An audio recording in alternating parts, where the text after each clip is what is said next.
Танците на Смядовския край.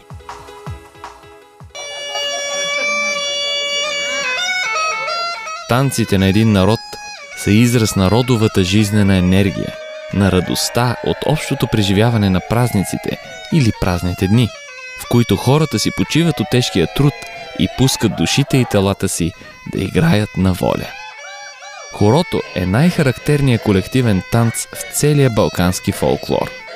То е заредено с магията на кръга от хванатите ръце на играчите и неравноделния ритъм на потропването им под звуците на гайдата, кавала и тъпана. А песните, които го съпровождат, разказват вълнуващите моменти от живота на хората в тяхната заедност. Не случайно хоро, хор и хора на български звучат почти по един и същи начин. Смядовските хора са едни от най-живописните в североизточния български край. Фолклорният ансамбъл към читалище Братство изпълнява и днес автентичните народни танци, с които смядовци са пълнили празничните дни с красотата на гласовете, носиите, стъпките и извивките на любимите си хора.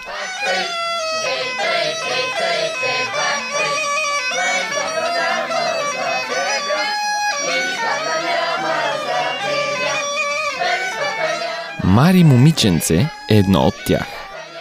Играе се между Великден и Гергьовден, но не по вечерниците, а след обедите, когато младите се събират, за да се порадват на пролетното слънце и да се повеселят, след като са свършили дневната си работа. Хорото е кара-пилек. Кръгът остава отворен и на него може да се хване всеки новодушъл.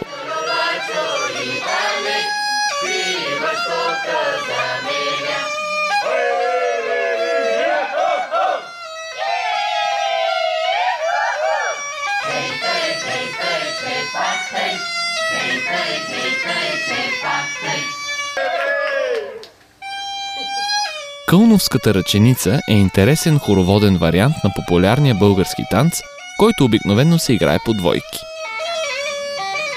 Както става ясно от името й, тя се е появила в село Кълново, намиращо се на 5 км североизточно от Смядово. Ръченишкото хоро следва ритъма 7/8, но е по-бавно и тежко. Играчите са уверени, напети и се залюляват като вълна. 3 стъпки надясно, 3 стъпки наляво с характерното набиване на третите тактове. Една красива легенда разказва историята на хорото Бяла Неда и съпровождащата го песен.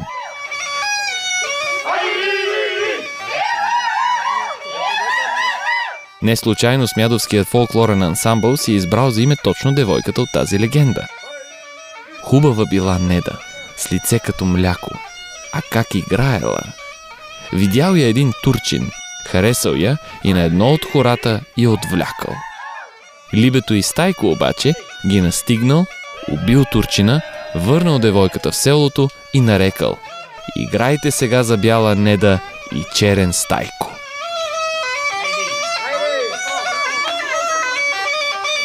Мъжете в Смядово винаги са били с горещи сърца и хората, които играят, са такива, че земята потреперва под краката им. Имало на времето една група луди млади момци, които били най-буйни от всички. Викали им Ойсата. И по празниците, когато всички вече били уморени, лудетините отивали при гайдара и му нареждали: "Свири сега за нашата Ойса." И започвало мъжкото хоро.